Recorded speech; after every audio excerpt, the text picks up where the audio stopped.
J'ai rompu avec mon copain avec qui j'étais depuis 3 ans. Tout le monde pensait que je serais la première à m'excuser cette fois-ci, jusqu'à ce que je publie mon tout nouvel acte de mariage sur Instagram. Il s'est présenté à ma porte en pleurant et en me suppliant de revenir. Lily, n'en as-tu pas assez de ce mélodrame? Jacques, mon petit ami, ou plutôt ex-petit ami, était assis sur le canapé, son visage un masque d'impatience. J'ai regardé son expression irritée, un rictus froid se dessinant sur mes lèvres. Je l'avais pris la main dans le sac en train de danser intimement avec son amour d'enfance au bar. Pourtant, il avait l'audace de m'accuser de faire toute une histoire pour rien. Très bien, je me suis dit, s'il voulait du drame, je lui en donnerais. Ce n'était qu'un chien coureur et infidèle, et j'en avais marre de lui. Je te l'ai dit, Rose et moi sommes juste amis. Tu m'as déjà embarrassé devant mes amis. Que veux-tu de plus? Lança-t-il. Peu importe. Pense ce que tu veux, ai-je répondu calmement. L'écran de son téléphone s'est allumé, interrompant sa tirade. Je l'ai regardé se lever et se diriger vers la salle de bain. Je l'ai suivi discrètement et, bien sûr, la voix mielleuse de Rose s'est fait entendre. Jacques, elle ne te mène pas la vie dure, n'est-ce pas? Bien sûr que non, a-t-il répondu, sa voix inhabituellement douce, un ton qu'il n'utilisait jamais avec moi. Alors que les rires de Rose flottaient à travers la porte, j'ai commencé à faire mes valises. Merde, quelle paire de tricheurs. Comme si j'allais un jour le vouloir de nouveau. J'ai envoyé un SMS de rupture à Jacques et je l'ai bloqué. La conversation dans la salle de bain s'est interrompue pendant quelques secondes avant de reprendre comme si de rien n'était. Il agissait toujours avec tant d'assurance avec moi. Je ne pouvais même pas le blâmer entièrement. Après tout, j'avais été stupide depuis la première année d'université, jouant volontairement le rôle de son paillasson. Toutes ces années à laver ses tenues de sport, à lui acheter des boissons et des cadeaux, c'était comme jeter de l'eau dans l'océan Pacifique. Même lorsque je suggérais de rompre, il semblait complètement indifférent. Les rires dans la salle de bain continuaient alors que je quittais tranquillement l'appartement avec ma valise, m'échappant enfin de cette prison.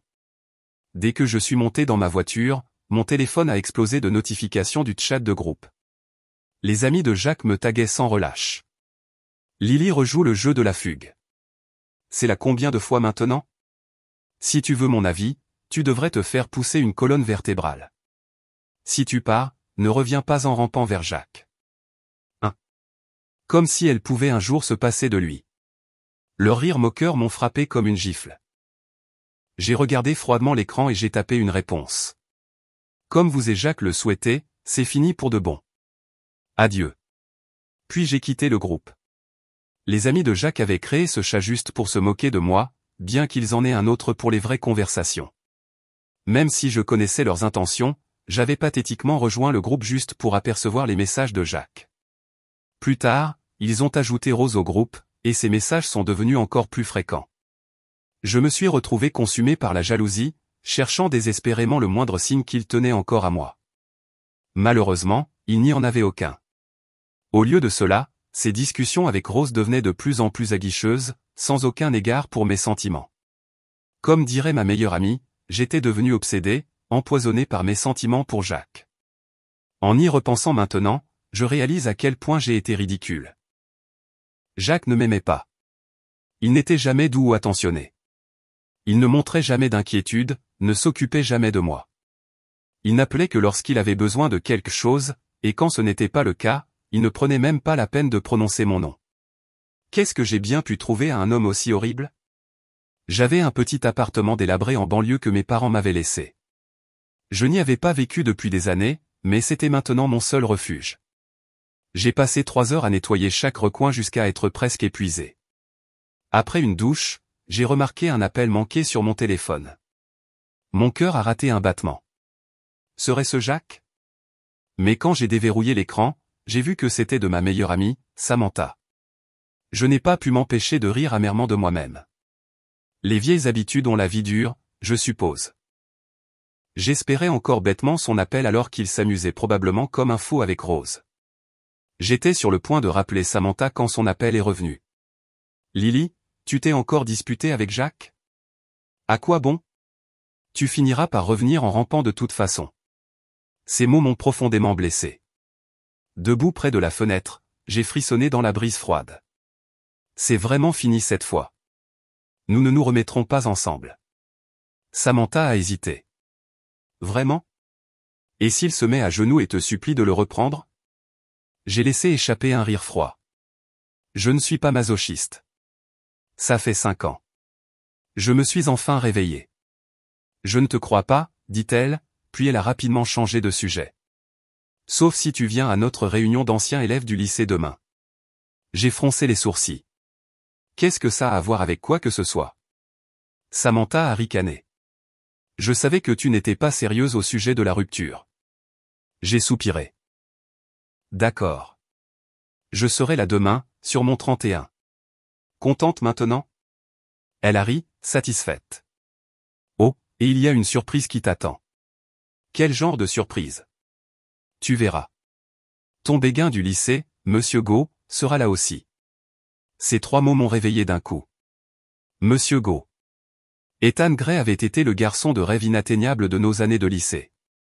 Intelligent, beau, excellent au basket, doux et digne. Samantha a taquiné, tout l'intérêt de cette réunion est de l'accueillir. J'ai entendu dire qu'il est toujours célibataire. Et maintenant tu es célibataire aussi. N'est-ce pas l'occasion parfaite?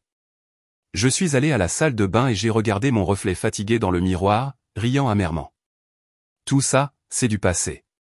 J'ai raccroché et j'ai silencieusement appliqué un masque facial. Quand je me suis réveillé, la lumière du soleil inondait la pièce. J'avais oublié de fermer les rideaux. Il était déjà plus de 10 heures du matin. Je me suis étiré paresseusement, réalisant que cela faisait une éternité que je n'avais pas aussi bien dormi. Jacques était toujours resté éveillé tard, souvent à boire avec ses amis. Je me réveillais au milieu de la nuit pour aller le chercher, m'occuper de lui, puis aller travailler épuisé, manquant des promotions à cause de cela. À partir d'aujourd'hui, tout reste dans le passé, me suis-je murmuré, souriant faiblement. J'ai préparé un petit déjeuner simple de nouilles aux œufs avec un verre de lait. La vie sans Jacques n'était pas aussi mauvaise que je l'avais imaginé. Pour m'empêcher de trop réfléchir, je suis allé au supermarché pour faire le plein de provisions. Désormais, je préparerai mon propre déjeuner et cesserai d'envier mes collègues. En passant devant un magasin de cosmétiques, une vendeuse s'est approchée de moi. Mademoiselle, nous avons une offre spéciale aujourd'hui. Vous recevez un masque facial gratuit pour tout achat de 20 $. Je me suis surprise à fixer son rouge à lèvres rouge vif. J'étais aussi vibrante autrefois, mais Jacques avait dit qu'il me préférait avec un maquillage léger, alors j'avais arrêté d'acheter des couleurs vives. Cette teinte irait très bien avec votre peau claire, a dit la vendeuse avec enthousiasme. En regardant mon reflet dans le miroir, je n'ai pas pu m'empêcher de sourire. Voyant que j'avais acheté pas mal de choses, la vendeuse m'a proposé de me maquiller. J'ai hoché la tête. Pourquoi pas? Au lieu de rentrer précipitamment à la maison, j'ai décidé de faire plus de shopping. J'ai acheté un tailleur blanc, une robe en soie à porter en dessous et des bottes hautes jusqu'aux genoux. Puis j'ai fait couper mes longs cheveux courts, et les éteindre d'un brin doux avec de légères ondulations. La virée shopping d'aujourd'hui m'a coûté 3 mois de salaire, mais on dit que la thérapie par le shopping est le meilleur remède pour un cœur brisé. Quand Samantha m'a vu à l'entrée de l'hôtel, elle a été stupéfaite. Waouh, Lily. Je m'attendais à voir une ex-petite amie abattue. Pas ça. Si j'avais su que rompre te rendrait aussi belle, je t'aurais dit de larguer ce crétin il y a des lustres. J'ai souri avec suffisance. Pas mal, non? Samantha a passé son bras sous le mien alors que nous entrions dans la salle à manger privée. C'était l'un des meilleurs hôtels de luxe de la ville. Jacques et moi y avions mangé une fois. Je me sentais un peu nerveuse. Samantha, si nous devons partager l'addition, pourrais-tu me couvrir? Je te rembourserai après la paie. Elle a gloussé. Tu ne sais pas que cet hôtel appartient à la famille Go? Comment crois-tu que notre délégué de classe l'a réservé? Ethan Gray est entré dans la pièce entouré de camarades de classe, vêtu d'un costume de couleur claire avec un pull en tricot noir et des lunettes à monture dorée. Il avait l'air raffiné sans effort. 5 ans ne l'avaient rendu que plus beau. Lily, tu es devenue encore plus jolie après toutes ces années. Le délégué a taquiné. Ethan demandait justement si tu venais ce soir. Je me suis figé, regardant Ethan avec surprise. Bien que nous ayons été voisins de table au lycée, nous nous étions rarement parlé. Ça fait longtemps, Lily, dit-il doucement, sa voix profonde et chaude. Mon cœur s'est emballé. Oui, ça fait longtemps, ai-je répondu avec un sourire poli. Samantha m'a serré la main en chuchotant, il te kiffe. J'ai levé les yeux au ciel, mais je n'ai pas pu empêcher un petit sourire de se former sur mes lèvres. La soirée s'est poursuivie avec des rires, de la nourriture et du vin. La beauté de la classe est arrivée en retard, exhibant une robe à paillettes et un manteau de fourrure, attirant immédiatement l'attention. Elle s'est assise à côté d'Ethan et a flirté sans vergogne, mais il est resté calme. Finalement, elle a demandé, Ethan, j'ai entendu dire que tu es toujours célibataire. Tu penses que j'ai une chance? La table est devenue silencieuse. J'ai levé les yeux juste au moment où le regard d'Ethan croisait le mien. Il a pris une gorgée de vin et a dit calmement, je suis désolé, mais j'ai déjà quelqu'un qui me plaît. Son sourire s'est figé. Tu plaisantes, n'est-ce pas? Je n'ai jamais entendu dire que tu avais une petite amie. Je n'ai pas dit quelle était ma petite amie, a-t-il répondu d'un ton égal. Juste quelqu'un qui me plaît. La beauté a forcé un sourire, mais ses yeux se sont tournés vers moi avant de détourner le regard. Mon cœur battait la chamade dans ma poitrine. Samantha m'a donné un coup de coude. Tu as entendu ça? Et si c'était toi? Ne sois pas ridicule, ai-je murmuré, bien que je ne puisse m'empêcher de sourire. Au dessert, tout le monde était pompette. Un toast a été porté aux vieux amis et au nouveau départ. Quand j'ai levé les yeux d'Ethan ont de nouveau croisé les miens. Il a souri, un sourire doux et sincère qui a fait rougir mes joues. Après le dîner, alors que les gens commençaient à partir, Samantha a proposé un café avant de me ramener à la maison. J'ai hoché la tête. Bien sûr. Nous nous dirigions vers la porte quand quelqu'un a appelé mon nom. Lily. Je me suis retourné. C'était Ethan, debout à quelques mètres de là, son manteau drapé sur son bras. Salut, ai-je dit, ma voix plus basse que prévu. Samantha m'a serré le bras et s'est éloignée avec un clin d'œil. Ethan s'est arrêté devant moi. Il sentait légèrement le cèdre et la chaleur. Je voulais te parler avant que tu partes, a-t-il dit. Mon cœur a raté un battement. Oh, à propos de quoi? J'ai vu ta publication sur Instagram tout à l'heure, a-t-il dit prudemment. Celle avec le certificat de mariage. Mon estomac s'est noué. J'avais complètement oublié ça. Je l'avais posté impulsivement après avoir bloqué Jacques pour prouver à tout le monde, et peut-être à moi-même, que je l'avais oublié. Oh, ai-je dit maladroitement. Ce n'est pas vrai. J'étais en colère contre mon ex et je voulais qu'il pense que j'étais passé à autre chose. Ethan a haussé les sourcils. Vraiment? J'avais peur d'avoir manqué quelque chose. Je pensais que tu t'étais peut-être marié sans que personne ne le sache. J'ai secoué la tête, le visage en feu. Non, c'était juste une cascade stupide. Désolé si ça t'a embrouillé. Il a souri et cette fois, ça a atteint ses yeux. Ne sois pas désolé. En fait, je suis content que ce soit faux. Mon souffle s'est coupé. Tu le hais? Il a hoché la tête. Ouais, parce que... Eh bien, ça fait un moment que je veux t'inviter à sortir, mais je ne voulais pas le faire si tu étais prise. Je l'ai regardé, sans voix. Ethan Gray, mon béguin du lycée, l'homme qui avait toujours semblé hors de portée, voulait m'inviter à sortir. Et pour la première fois depuis des années, mon cœur se sentait vraiment libre. Je ne me suis pas endormi tout de suite après la réunion. J'ai pris une douche, j'ai posé mes nouveaux vêtements avec soin sur le dossier d'une chaise comme une promesse à moi-même, et je me suis allongé sur le matelas fin avec la fenêtre entr'ouverte pour laisser entrer l'air de la ville. Une sirène a hurlé quelque part au loin. Un chien a aboyé une fois, puis a abandonné. Quand je me suis enfin endormi, c'était en pensant à Ethan, debout à quelques mètres de moi dans l'embrasure de la porte, sa voix stable alors qu'il me disait qu'il voulait m'inviter à sortir. Les mots se rejouaient comme une chanson qui ne voulait pas finir. Je ne les ai pas repoussés. Pour la première fois depuis très longtemps, je ne le voulais pas. Le matin est venu, clair et lumineux. J'ai préparé du thé et 2 tranches de pain grillé, j'en ai brûlé une et je l'ai mangée quand même en faisant défiler mon téléphone. J'avais quelques notifications de camarades de classe postant des photos de la réunion. Sur 3 d'entre elles, j'étais en arrière-plan, riant avec Samantha. Sur l'une d'elles, Ethan était au centre d'un cercle de personnes, la main levée comme s'il expliquait un plan pour réparer le plafond. Quelqu'un m'avait tagué. J'ai failli me détaguer par vieille habitude, l'habitude de disparaître quand je me sentais petite. Puis je me suis arrêté et j'ai laissé le tag où il était. Samantha a envoyé un texto en premier. Vivante, madame pas mariée? Un café plus tard? Je lui ai envoyé une photo de mon toast brûlé et elle m'a renvoyé une photo d'une allumette avec les mots « reine culinaire ». Alors que je souriais encore à cela, un nouveau message est apparu d'un numéro inconnu se terminant par 12. Pendant une seconde, mon cœur a essayé de sauter dans le passé. Puis j'ai reconnu le schéma. Ethan. Bonjour. J'espère que tu es bien rentré. Voudrais-tu prendre un café aujourd'hui? Si pas un café, alors un déjeuner. Si pas un déjeuner, alors une promenade. Je l'ai lu 2 fois, puis encore. Un message calme, sans insistance, sans performance. J'ai tapé en retour, bonjour. Le café, c'est bien. Il y a un petit endroit près de Maple et Third, 14h. Parfait. À 14h. Je suis resté là, à regarder mon téléphone plus longtemps que je n'aurais dû, puis j'ai ri de moi-même et j'ai recommencé à nettoyer l'appartement juste pour brûler l'énergie nerveuse. J'ai essuyé les comptoirs de la cuisine jusqu'à ce que je puisse voir mon reflet. J'ai réorganisé le petit placard.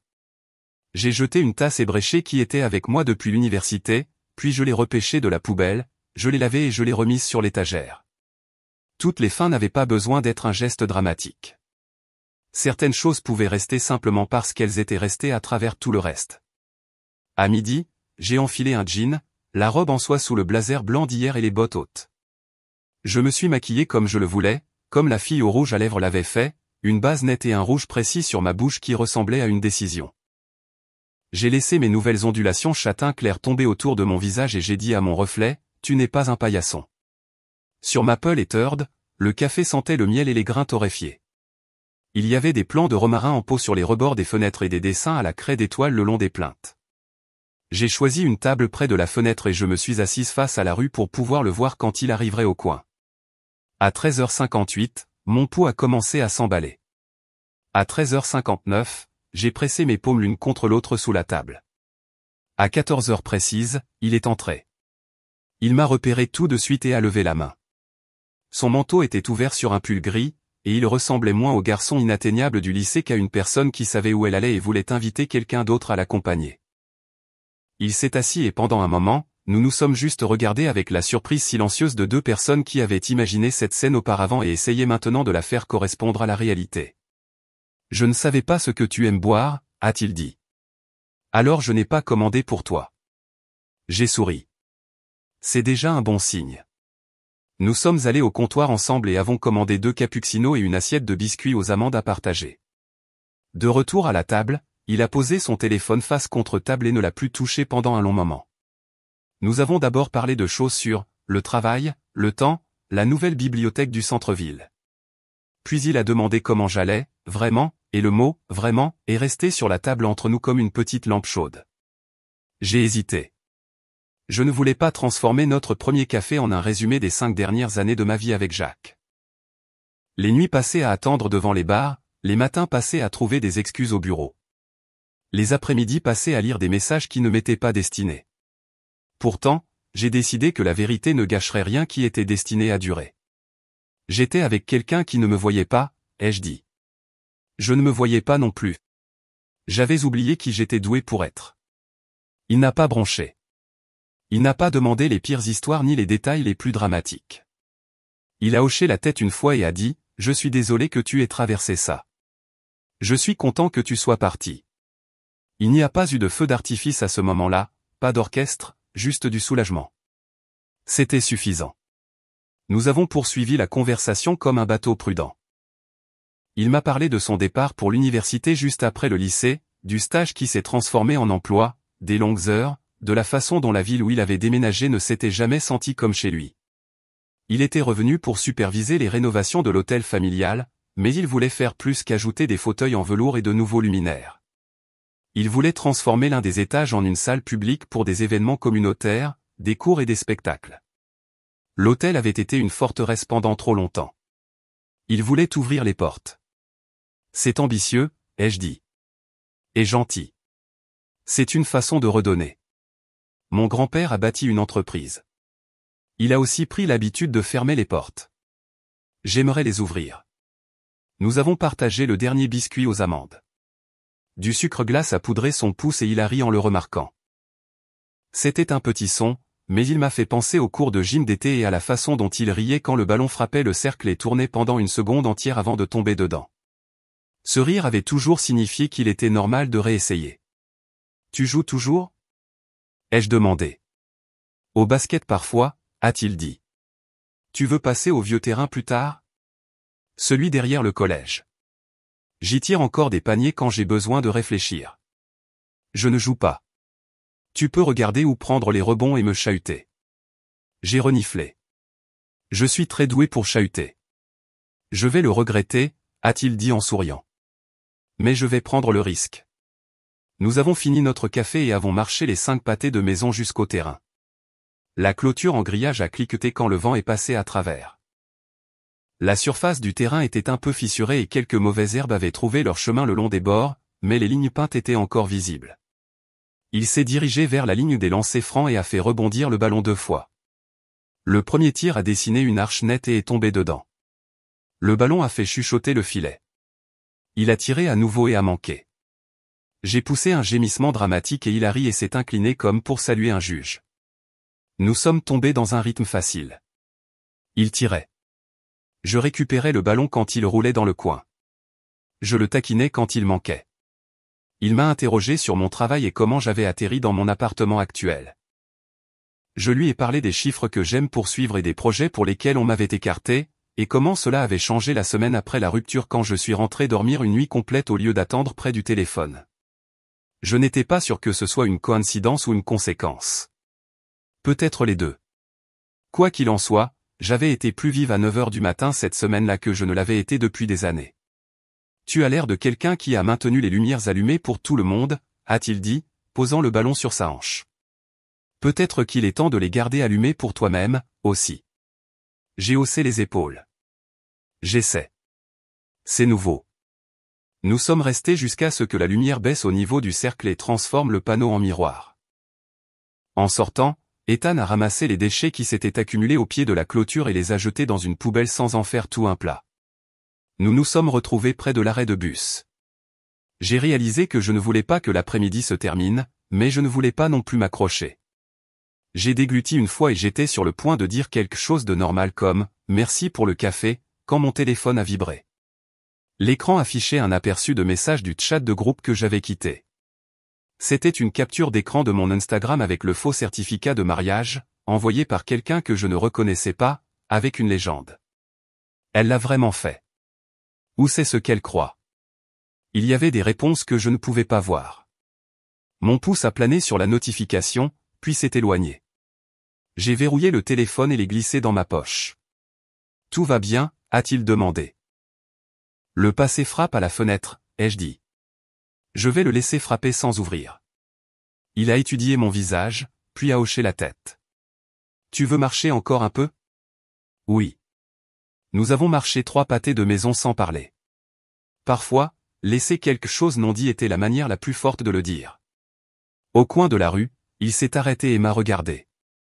Pas comme on regarde une solution, mais comme on regarde une question qu'on veut apprendre à poser. Eh bien, j'aimerais te revoir, a-t-il dit. Pas seulement pour un café, un dîner, ou le vernissage d'une galerie, ou un match au parc. Peu m'importe quoi, ce qui m'importe seulement, c'est que ce soit toi. J'ai senti quelque chose de stable dans ma poitrine, comme une porte qu'on met en place sur de solides charnières. D'accord, ai-je dit. Vendredi soir, je choisirai l'endroit. Je paierai même le dessert. Il a mis une main sur son cœur et a exagéré le soulagement. J'accepte à condition que tu me permettes de payer le plat principal si tu ne l'aimes pas. Marché conclu. Nous avons échangé nos coordonnées et fixé l'heure. Il m'a accompagné jusqu'au métro et a attendu que je descende les marches. Quand j'ai regardé en arrière, il était toujours là, une main levée dans un petit salut. Je suis rentré chez moi avec le sentiment que la ville pouvait à nouveau respirer. Ce sentiment a duré jusqu'à 19 heures, quand quelqu'un a frappé à ma porte assez fort pour faire trembler le cadre. J'ai reconnu ce coup avant même que la voix ne se fasse entendre. Lily, ouvre. On doit parler. Jacques. Mon estomac est devenu froid, puis chaud. Je n'ai pas bougé. Il a de nouveau frappé la porte. Je sais que tu es là. Tu as posté ce certificat. Tu crois que tu peux m'humilier comme ça et t'en tirer? Ouvrir la porte. J'ai mis mon téléphone en mode enregistrement et je l'ai posé sur la table. J'ai pris une inspiration, puis une autre, et j'ai parlé à travers la porte. Tu dois partir. Il a ri, un rire laid et fort. Tu es ridicule. Rose m'a dit de t'ignorer, mais je suis plus grand que ça. Je te donne une chance de t'excuser pour ta cascade. Saisis-la. Supprime la publication. Dis au gars que tu as surréagi. On peut revenir à la normale. La normale? Le mot avait un goût de poussière. Je me suis approché de la porte et j'ai dit d'une voix calme que je ne ressentais pas entièrement. Nous ne retournerons à rien. Si tu ne pars pas, j'appelle la police. Son ton a changé, est devenu plus soyeux et plus dangereux. Tu crois que quelqu'un va te croire? J'ai toujours la clé, Lily. Je pourrais entrer n'importe quand. Tu as rendu cette clé il y a des mois, ai-je dit. Et si tu mets un pied à l'intérieur, je porterai plainte. Il y a des caméras dans le couloir maintenant. Le propriétaire les a ajoutées le mois dernier. Rentre chez toi. Il y a eu une pause. Il ne s'y attendait pas. Puis il a appuyé son poids contre la porte et a baissé la voix comme si la douceur rendrait les mots plus acceptables. Tu ne veux pas faire ça, toi et moi.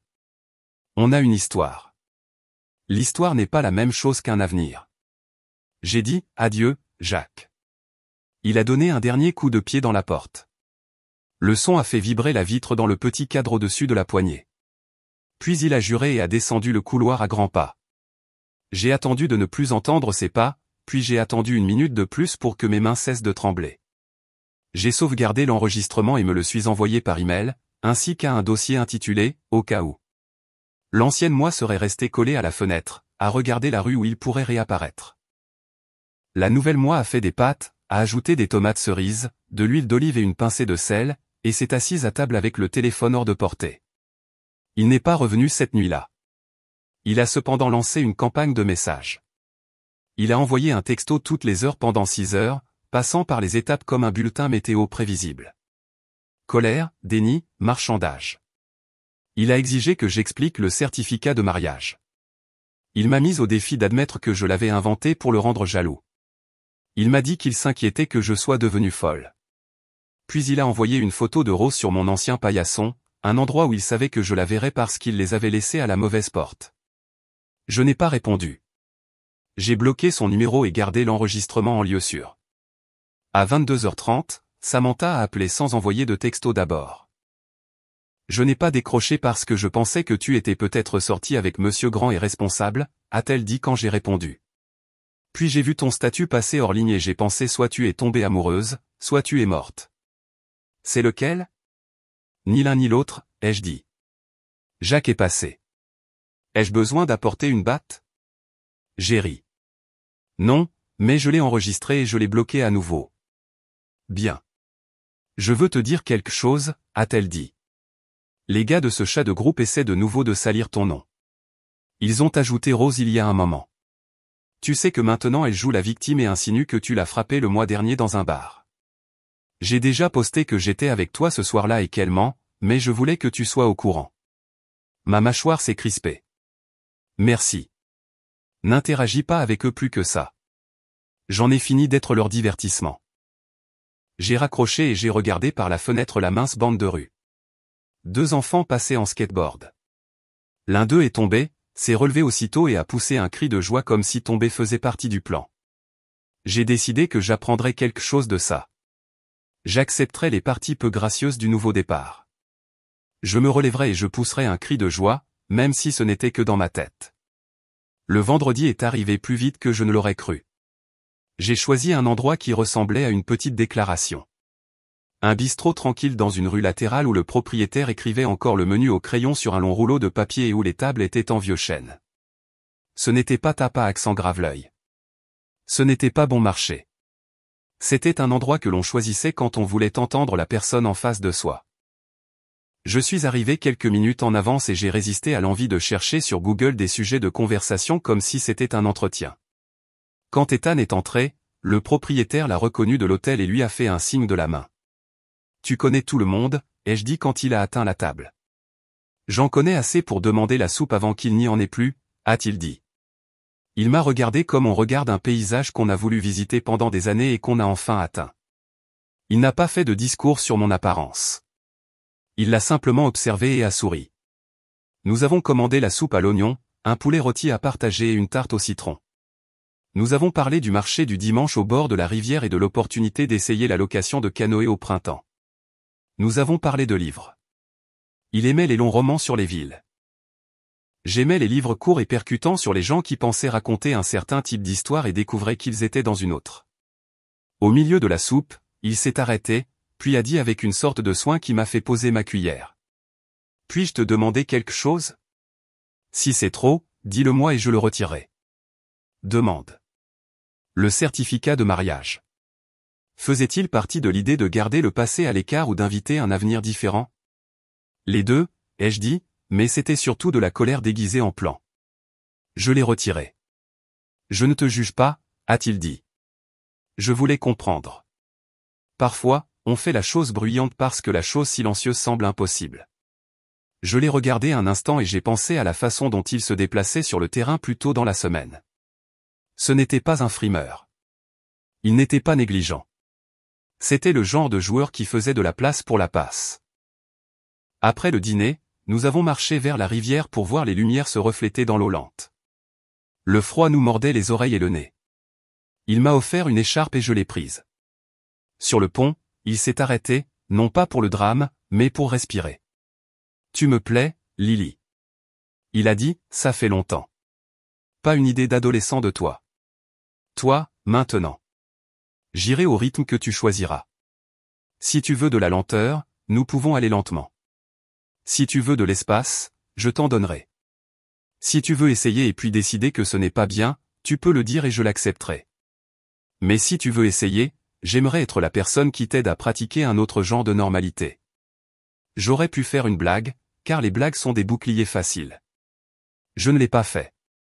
J'ai laissé le vent me piquer les yeux. J'ai pensé à la fille qui passait autrefois des nuits dans une voiture à attendre un homme qui ne la regarderait jamais comme on regarde un avenir. J'ai pensé aux biscuits, aux amandes et au son d'un filet et à une porte se fermant d'un clic ferme sur un mauvais chapitre. Puis j'ai hoché la tête. Je veux essayer. Il ne s'est pas précipité pour m'embrasser. Il a pris ma main à la place. C'était plus intime, d'une certaine manière. Nous sommes restés comme ça jusqu'à ce que nos doigts soient presque engourdis. Puis il m'a de nouveau accompagné au métro et m'a dit bonne nuit au tourniquet, comme une personne qui croyait que le monde lui donnerait un autre matin et une autre chance. Le monde n'a pas accordé cette chance sans un test. Le lendemain après-midi, mon manager m'a envoyé un message pour me demander si je pouvais faire la présentation de la réunion du lundi à la place d'un collègue qui s'était déclaré malade. Le projet était un que je connaissais bien, mais on ne m'avait jamais permis de le présenter. Chaque fois, Jacques avait eu besoin de quelque chose la veille et j'étais arrivé grise et lente à 9 heures, et quelqu'un d'autre avait pris le créneau. Pas cette fois. J'ai répondu oui, puis j'ai envoyé un texto à Samantha. Je présente lundi. Si je commence à paniquer, prends mon téléphone. Elle a répondu du tac au tac. Aussi, j'ai trouvé Rose sur un forum se plaignant que tu lui as volé son homme. J'ai posté un emoji clown. Puis je l'ai supprimé parce que j'ai promis d'être mature, mais j'aimerais avoir du crédit pour la croissance personnelle. Dimanche soir, j'ai repassé une robe bleu marine et j'ai ciré mes bottes, et j'ai imprimé des notes même si je connaissais les diapositives par cœur. Lundi matin, je suis arrivé tôt avec du café et un cœur stable. La présentation s'est bien passée. Des questions sont venues. J'y ai répondu sans m'excuser de connaître mon sujet. Ensuite, mon manager m'a arrêté dans le couloir. Tu aurais dû faire ça il y a des mois, a-t-elle dit. Je t'inclurai dans le prochain appel client. Je suis retourné à mon bureau en pensant que peut-être l'univers n'exigeait pas toujours un sacrifice pour ouvrir une porte. Parfois, il exigeait une décision. Au déjeuner, mon téléphone a vibré avec un nouveau numéro. J'y ai jeté un coup d'œil, puis j'ai détourné le regard. Puis il a de nouveau vibré avec une photo, un cliché de l'extérieur de mon immeuble et les mots « Je sais où tu es ». Ouvre. On doit parler comme des adultes. Jacques, encore. Nouveau numéro. Le fil de message était court et laid. Je l'ai bloqué et j'ai envoyé la capture d'écran à un nouveau dossier email intitulé « Documentation ». Puis j'ai dit à la gérante de l'immeuble qu'un ex me harcelait et j'ai demandé si je pouvais ajouter mon nom à la liste des personnes à ne pas laisser entrer. Elle a été gentille et un peu féroce, et m'a dit qu'elle le ferait. Ce soir-là, j'ai retrouvé Ethan dans une petite galerie à 2 rues du bistrot. Le propriétaire avait organisé une exposition de photographies de fenêtres ordinaires la nuit, chacune éclairée d'une manière différente. Nous nous sommes tenus devant une photo d'une fenêtre de cuisine avec une seule plante sur le rebord, la lumière jaune et douce, et il a dit tranquillement. « J'aime celle-ci. On dirait la promesse que quelqu'un rentrera à la maison. » « C'est vrai, ai-je dit. Je n'ai pas dit que je voulais ce genre de lumière. Sur le chemin du retour, il m'a dit que son délégué de classe lui avait envoyé 2 textos avec des ragots sur moi et l'ancien chat de groupe. Il les avait ignorés. « Je n'investis pas dans les marchés aux rumeurs, a-t-il dit. Ils s'effondrent toujours. » Nous avons ri et continué à marcher. Près de mon immeuble, il s'est de nouveau arrêté. « Puis-je te raccompagner jusqu'en haut ? » Oui. Le couloir sentait le nettoyant au citron. Nous avons atteint ma porte sans que personne ne prétende avoir le droit d'être là. Je l'ai déverrouillé et je me suis retourné vers lui. Pendant une seconde, nous sommes restés dans ce petit espace qui est sa propre sorte de pièce. Pas le couloir et pas l'appartement. Le seuil où l'on décide d'entrer ou de reculer. « Tu veux entrer pour un thé ? » ai-je demandé. « Je le veux, » a-t-il dit. « Mais pas ce soir. Pas parce que je ne veux pas. Parce que je le veux et je veux que nous construisions cela de la manière dont nous serons fiers de nous en souvenir. Envoie-moi un texto quand tu seras à la maison demain après le travail. J'appellerai. On pourra planifier samedi. J'ai entendu dire que le musée a une visite nocturne. On pourrait faire ça. Ou faire des pâtes et échouer héroïquement. J'ai ri. Je n'échoue pas aux pâtes, mais j'accepte le défi. Il a levé ma main. Il ne l'a pas embrassée. Il l'a tenue comme un sceau sur une lettre. Puis il l'a lâchée et a reculé. Bonne nuit, Lily. Bonne nuit. Après avoir fermé la porte, je me suis appuyé contre elle un instant. Non pas parce que j'étais faible, mais parce que j'étais reconnaissante. Puis j'ai mis de l'eau à bouillir pour le thé. Mon téléphone a de nouveau vibré. Cette fois, c'était un message de Samantha. Urgence, a-t-elle écrit. Mais une bonne. L'hôtel a posté des photos de la réunion. Tu es magnifique. Aussi, quelqu'un dans les commentaires a demandé si toi et Ethan êtes un couple. Je n'ai rien dit, mais je dirai ceci. Fier de toi. J'ai posé le téléphone et j'ai versé du thé et j'ai regardé autour du petit appartement qui avait autrefois ressemblé à un bunker. Il semblait différent maintenant. Pas plus grand, pas plus riche, juste plus à moi. Je me suis assise à la table avec ma tasse dans les 2 mains et j'ai laissé la vapeur toucher mon visage. Il y aurait d'autres coups. Il y aurait d'autres messages de numéros que je n'avais pas enregistrés. Il y aurait des jours où je voudrais retomber dans le vieux rythme de plaire et d'attendre. Mais il y aurait aussi des dîners du vendredi et des soirées au musée et des matins où je choisirais mon propre rouge à lèvres. Il y aurait un terrain où le filet chuchotait et quelqu'un qui riait quand le ballon tournait et tombait dedans. Il y aurait une normalité qui ne m'obligerait pas à me rétrécir à l'intérieur d'elle. Avant de me coucher, j'ai ouvert mes messages et en ai tapé un à Ethan. Bien rentré, coéquipier. Citron. Comment se passe ta soirée ? Il a répondu 1 minute plus tard. À la maison. Douche chaude. J'essaie de lire, mais les mots se transforment en souvenirs de toi riant de mon lancer franc manqué. Samedi musée, puis pâtes. J'apporterai la défaite et l'huile d'olive. J'ai souri et j'ai éteint la lumière. Dans le noir, la ville fredonnait comme un océan lointain, stable et vivant. Je l'ai laissé me porter. Je n'ai pas pensé au certificat, aux portes qui claquent, ni au chat de groupe construit pour le ridicule. J'ai pensé à une fenêtre doucement éclairée et à une plante sur le rebord. J'ai pensé au genre de foyer que l'on se crée quand on arrête de demander la permission de vivre sa propre vie. Le matin, je me réveillerai tôt et je marcherai jusqu'au travail les épaules en arrière. Je présenterai de nouveau le mois prochain. Je m'entraînerai à dire non sans explication et oui sans excuse. Je vivrai comme j'avais toujours espéré le faire quand j'étais une fille qui croyait qu'il y avait plus. Et si le passé frappait, il pouvait attendre dans le couloir jusqu'à ce qu'il apprenne les bonnes manières. La semaine après, le musée ressemblait à la première page d'un cahier neuf. J'allais au travail tôt et je partais à l'heure. Je cuisinais des repas simples et les mangeais à table au lieu de rester debout près de l'évier. J'arrosais le nouveau plant de basilic sur mon rebord de fenêtre et le déplaçais d'un pouce chaque jour pour suivre la lumière. C'était une petite chose qui aimait l'attention ordinaire. Je voulais être plus comme ça. Le samedi après-midi, Ethan est arrivé avec de la farine pour pâtes dans un sac en papier brun avec le logo de l'hôtel et une expression qui disait qu'il était prêt à perdre avec grâce. Il portait de l'huile d'olive dans une main et un bouquet de persil dans l'autre, et il souriait comme les gens sourient quand ils ont pris leur temps et sont arrivés quand même. Prêt à échouer spectaculairement, a-t-il dit. Prêt à réussir tranquillement, ai-je dit. Nous avons mis de la farine sur le comptoir, formé un puits, cassé des œufs dedans et commencé à mélanger avec des fourchettes. La première pâte s'est accrochée à mes doigts comme de vieilles habitudes. J'ai ajouté un peu de farine, et elle s'est détachée. Il a pris le relais pour pétrir, puis me l'a rendue. Nous avons étalé des feuilles jusqu'à ce qu'elles soient assez fines pour voir le motif du comptoir à travers. Nous avons coupé des rubans et les avons disposés en rangées soignées comme de nouvelles pensées alignées pour sécher. Quand les pâtes ont touché l'eau bouillante, elles ont bougé comme un banc de poisson, et j'ai ri. Il les a égouttées, les a mélangées avec de l'huile d'olive, du persil haché et un filet de citron, et a posé le bol au centre de la table entre deux assiettes qui n'étaient pas assorties. Nous nous sommes assis l'un en face de l'autre et avons mangé sans parler pendant les premières bouchées. C'était bon. Pas parfait comme au restaurant, juste honnête. J'ai senti quelque chose se détendre en moi, quelque chose qui avait l'habitude de se crisper quand un repas arrivait à table parce que cela signifiait une chance de plus d'être jugé sur ma façon de manger, de parler ou de penser. Il m'a offert le dernier ruban. Je l'ai partagé et j'ai mis la moitié dans son assiette, et aucun de nous n'a fait de discours sur l'équité. Après avoir fait la vaisselle, il s'est tenu près de la fenêtre et a regardé de l'autre côté de la rue la rangée d'appartements avec leurs balcons inégaux et leurs rideaux dépareillés. Son reflet formait un léger double dans la vitre. J'aime cette vue, a-t-il dit. On sent que c'est habité.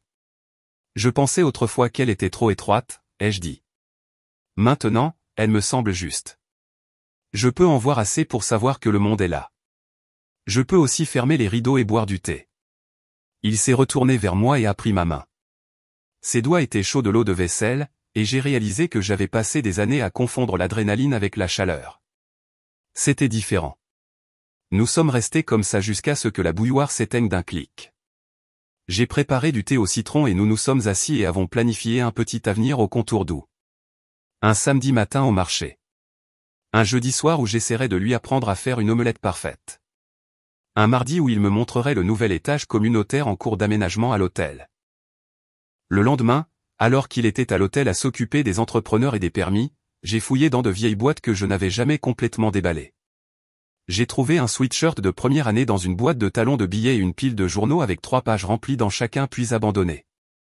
Au fond d'une boîte se trouvait une petite pochette en velours. À l'intérieur se trouvait le double de la clé que Jacques avait refusé de rendre. Je m'étais convaincu que je l'avais perdue.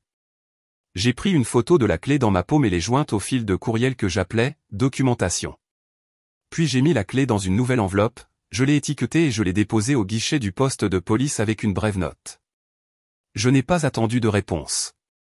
Je n'avais pas besoin de permission pour protéger mon espace.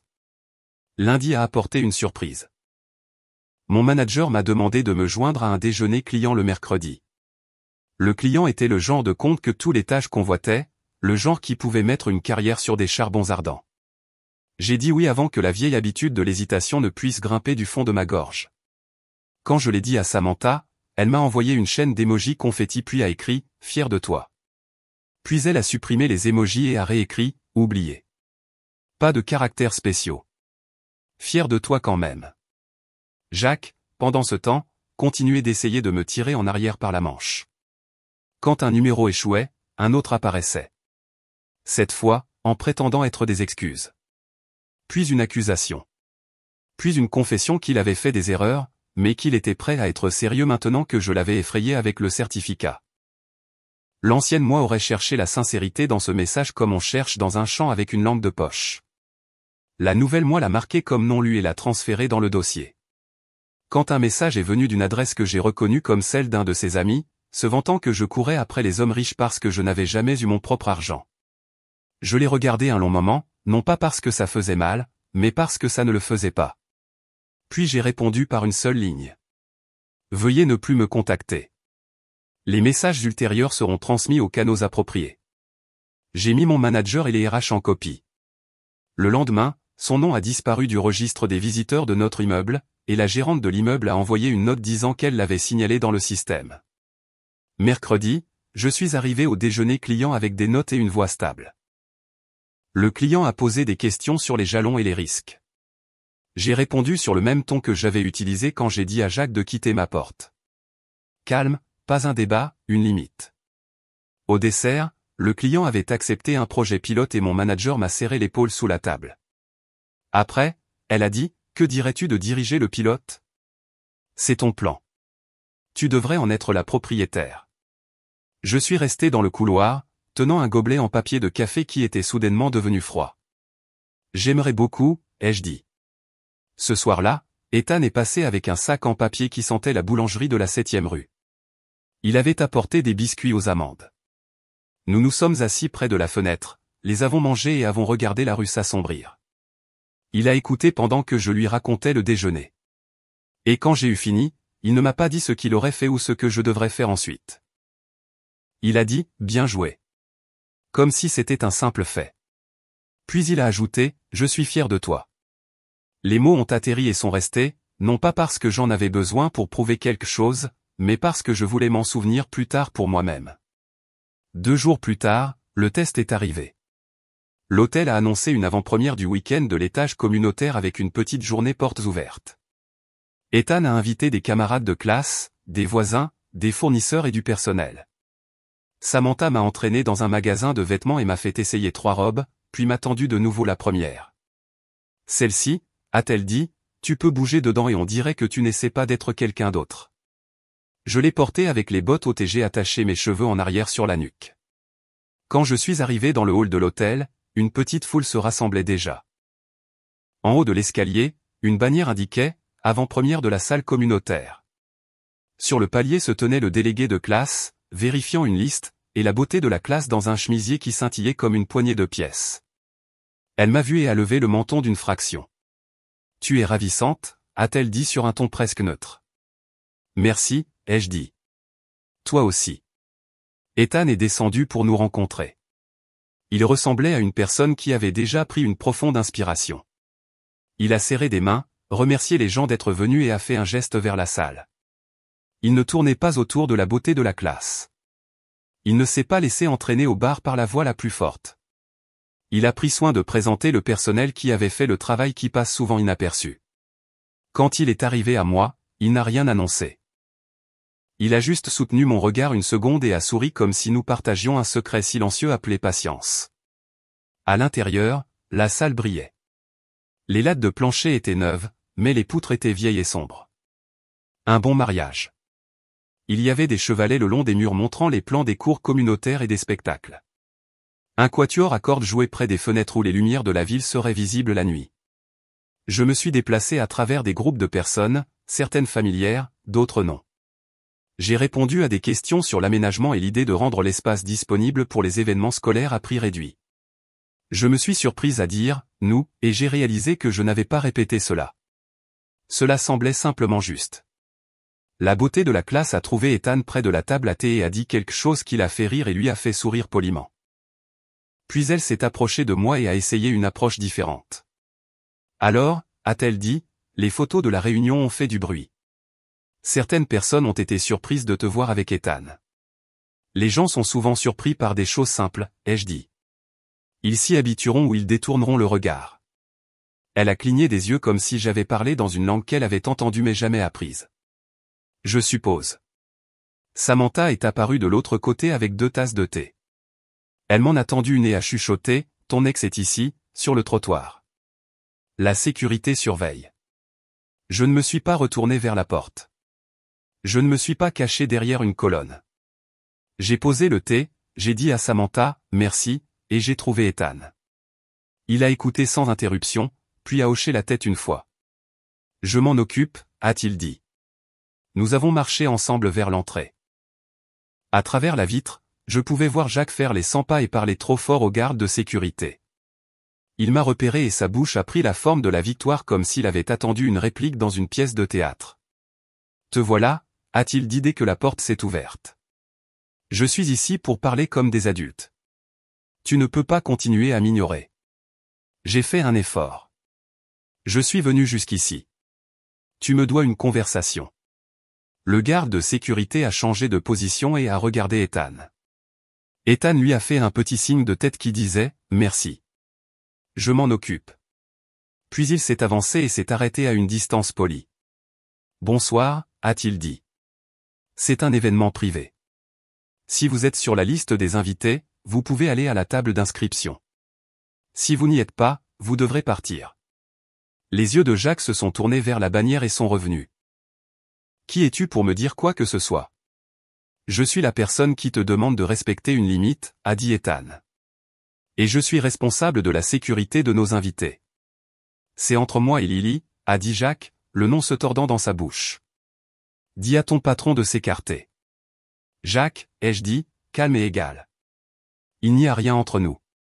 Ne me contacte plus. Par maintenant. » Son visage a changé, un scintillement rapide de choc, puis de colère, puis de calcul. Il a fait un demi-pas en avant, et le garde a bougé aussi. Jacques s'est arrêté et a écarté les mains comme s'il posait pour une pochette d'album. « Pour qui te prends-tu maintenant » a-t-il dit, feignant un sourire. « Tu penses que tu es trop bien pour les gens qui étaient là pour toi quand tu n'étais personne. Tu penses que tu peux poster un faux certificat et ensuite prétendre que tu es une sainte.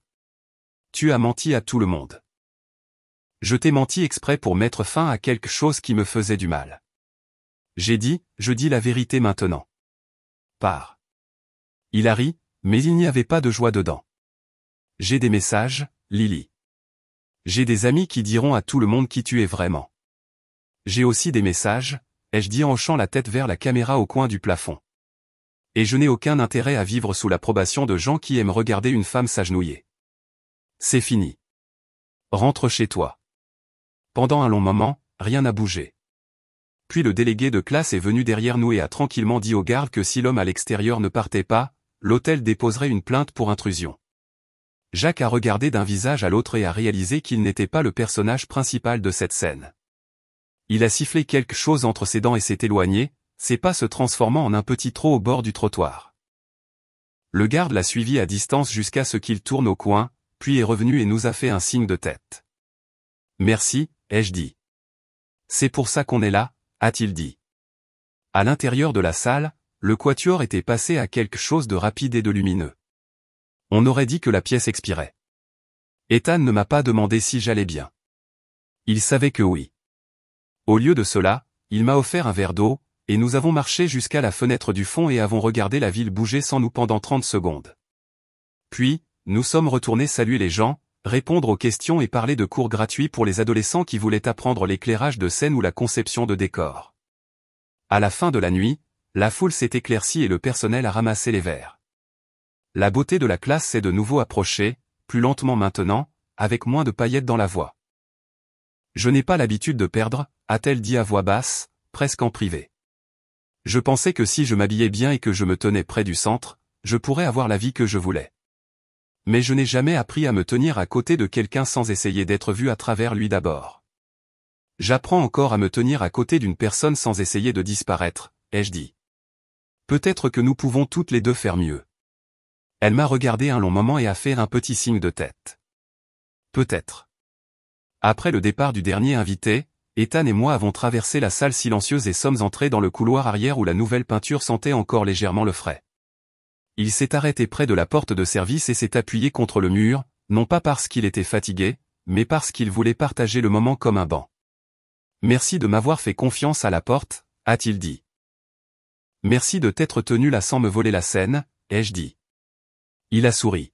« C'est pour ça que je suis là. » Il a pris ma main et cette fois, là, dans le couloir vide avec le doux bourdonnement du bâtiment autour de nous, il m'a embrassé. Ce n'était pas une conquête ou une revendication. C'étaient deux personnes se tenant à l'intérieur du même oui. J'ai senti le baiser atterrir dans des endroits qui étaient vides depuis trop longtemps. Pas des feux d'artifice, mais la lumière stable d'une pièce qu'on allume pour la première fois après une longue rénovation. Nous avons commandé des nouilles tard dans la nuit dans la cuisine du personnel et les avons mangées assis sur des caisses pendant qu'un agent d'entretien changeait l'ampoule de l'autre côté du couloir. C'était comme une photo que je garderais sur une étagère mentale où vont les clichés importants. Je n'ai pas pris de vraies photos. Je n'en avais pas besoin. Les semaines qui ont suivi ont été une pratique, pas une parade. J'ai dirigé le pilote au travail et j'ai découvert que je pouvais être décisif sans être dur et collaboratif sans être effacé. J'ai dit non à 3 petites faveurs qui engloutissaient mes soirées et j'ai dit oui à un projet qui m'a fait grandir d'une manière que j'aimais. J'ai appris les noms du personnel de nuit de l'hôtel et ils ont appris que je rendrais toujours un stylo emprunté. J'ai acheté une petite lampe pour le rebord de la fenêtre et je l'ai placée à côté du basilic. La nuit, elle donnait à la plante l'air d'étudier pour un examen. Jacques ne s'est pas effacé sans un dernier effort. Un matin, je me suis réveillé avec une publication taguée d'un compte avec 2 abonnés m'accusant d'être une croqueuse de diamants. La publication utilisait une photo de la nuit de la réunion et une légende pleine de la bile paresseuse habituelle. J'ai posté une seule réponse sur mon propre fil, pas une contre-attaque, juste une déclaration ferme. Je construis une vie qui ne nécessite pas votre permission.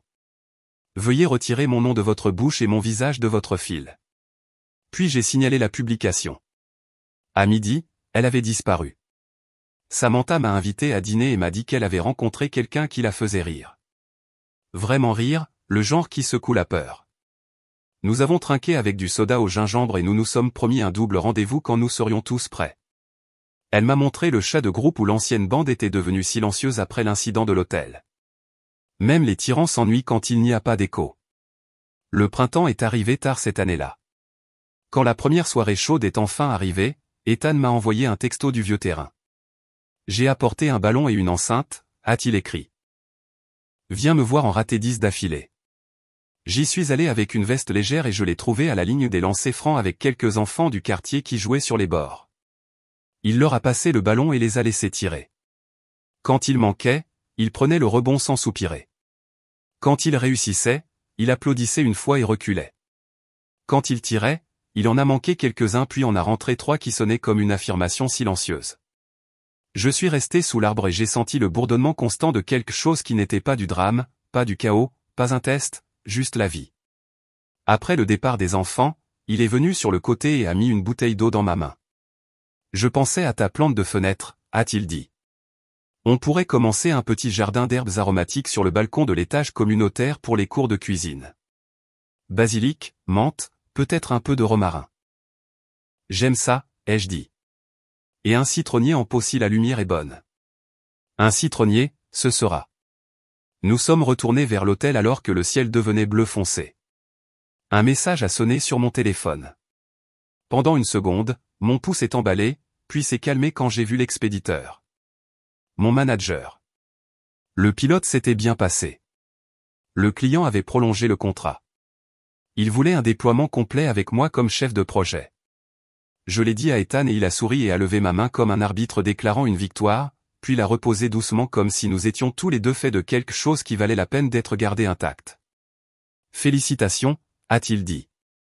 J'apporterai des biscuits aux amandes à la réunion de la victoire. J'ai pensé à toutes les nuits où j'étais resté à la porte d'un bar à chercher un homme qui ne me voyait pas et au matin d'après où j'étais allé au travail fatigué et en retard. J'ai pensé à la façon dont la gérante de l'immeuble m'avait regardé quand j'avais demandé que mon nom soit ajouté à la liste des personnes à ne pas laisser entrer, comme une personne qui savait que protéger son espace était une chose normale. J'ai pensé à la salle où un quatuor avait joué et où un homme avait fait les 100 pas à l'extérieur puis s'était éloigné parce que son rôle dans la pièce était terminé. Le premier jour du déploiement complet, j'ai de nouveau porté la robe bleu marine parce qu'elle me donnait l'impression de pouvoir entendre mes propres pensées dans des pièces très bruyantes. J'ai présenté le plan et les gens ont écouté. Au déjeuner, j'ai marché jusqu'au café de Maple et Third et je me suis assise à la même table où Ethan et moi nous étions rencontrés pour la première fois pour un café. Le romarin dans la fenêtre avait grandi. Les étoiles à la craie le long des plinthes avaient été redessinées. J'ai mangé un sandwich et j'ai lu 10 pages d'un livre court et percutant et je n'ai pas vérifié mon téléphone une seule fois.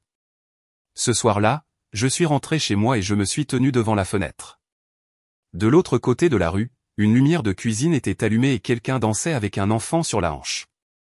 Je ne pouvais pas entendre la musique, mais je n'en avais pas besoin. J'ai allumé ma propre petite lampe, et le basilic avait l'air d'écouter. Il y a des fins qui se ferment comme une porte derrière vous et vous laissent dans le noir une seconde avant que vos yeux ne s'ajustent. Il y a des fins qui ressemblent à descendre d'un train et à réaliser que vous êtes enfin à la bonne gare. Ce n'était ni l'un ni l'autre. C'était une continuation qui se reconnaissait. La fille qui avait lavé des tenues de sport, attendu dans des voitures et acheté de petits cadeaux en essayant de payer des péages sur une route qui ne menait nulle part était entrée dans une autre histoire. Elle arrosait une plante. Elle préparait son propre déjeuner. Elle apprenait à dire non et oui au bon moment. Elle embrassait un homme dans un couloir et mangeait des nouilles sur des caisses. Elle dirigeait un projet et ouvrait une porte. Elle ramassait un ballon de basket et riait quand il manquait et applaudissait quand il entrait. Elle dormait toute la nuit et se réveillait sans se préparer au pire. Un dimanche soir à la fin du mois de mai, j'ai pris la tasse ébréchée de l'étagère et je l'ai posée sur le comptoir. Je l'avais gardée par habitude et par histoire. Je l'ai tournée dans mes mains et je n'arrivais pas à décider si je devais la jeter à la poubelle ou la garder comme témoin. Finalement, je l'ai lavée à nouveau et j'y ai planté du thym, je l'ai posée sur le rebord et j'ai regardé pour qu'elle prenne la lumière. Toutes les vieilles choses n'avaient pas à aller à la poubelle. On pouvait demander à certaines de contenir quelque chose de nouveau. Ethan est venu avec un sac en papier qui contenait le citron et un pot de miel, et il a pressé le citron dans une tasse, y a ajouté une cuillère de miel et a dit, pour le basilic, le thym et la personne qui s'est souvenu d'arroser les deux.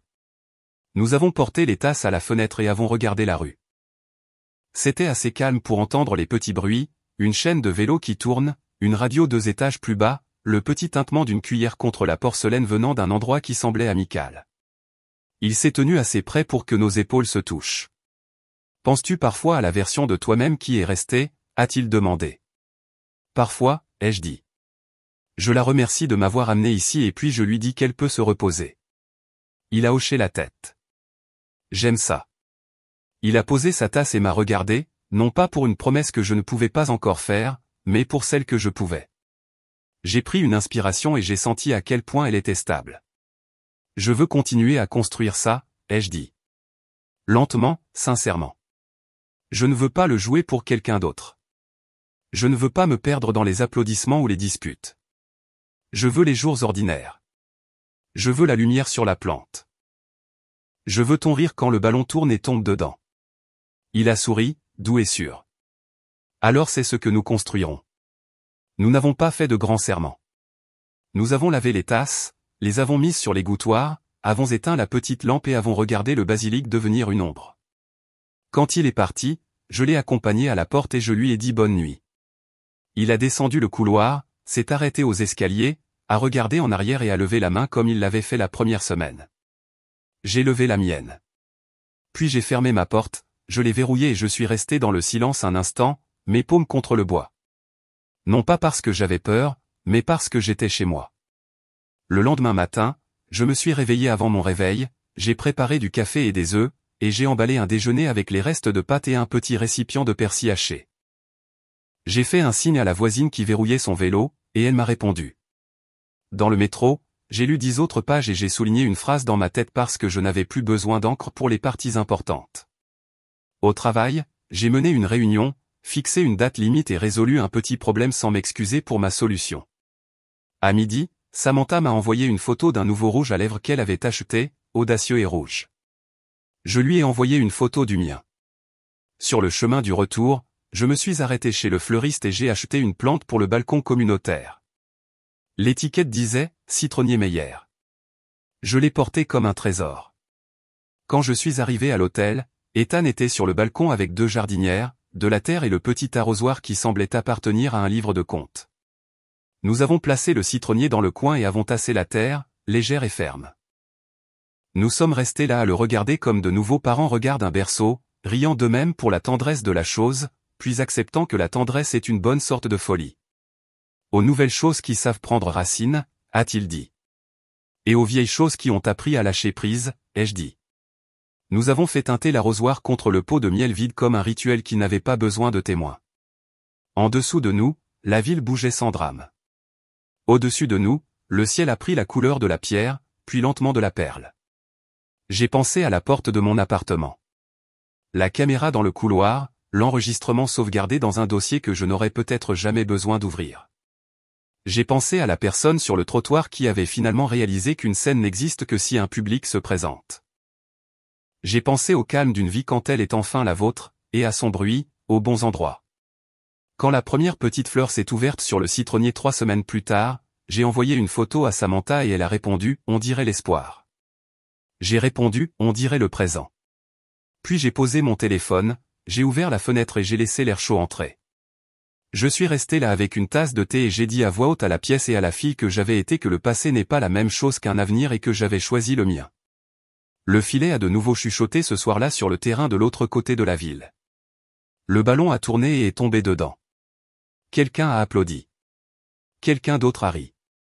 Les lumières se sont allumées aux fenêtres une par une et la ville a pris une respiration.